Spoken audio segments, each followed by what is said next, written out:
prevent diabetes?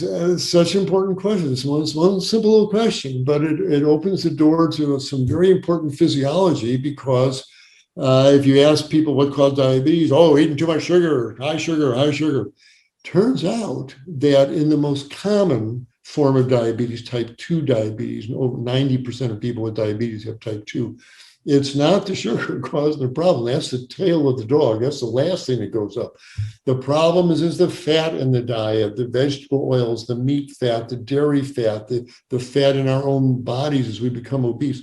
All this fat clogs up the insulin receptors in our liver and our muscle cells, and they inhibit enzymes. So when insulin from the pancreas knocks on the door of the muscle cells saying, hey, we got sugar out in the blood, let's move it into the muscle to burn it. If the insulin receptor mechanism is all clogged up with fat, the insulin, I can't respond to insulin's message here, and the sugar stays out in the bloodstream and builds up to high level, and that's where the high blood sugar comes from. But it's not the cause of the problem. It's the result of the fat clogging up the action of the insulin receptor enzymes.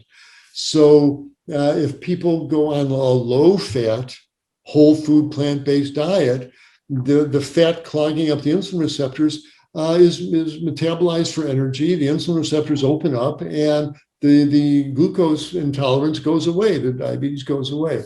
So a low-fat, everyone needs some fat, but I'm talking about get it out of whole foods, not out of an oil bottle. Get a handful of walnuts, or some ground flax and hemp on your cereal, some olives on your salad. That's where to get your fats, not out of glass bottles.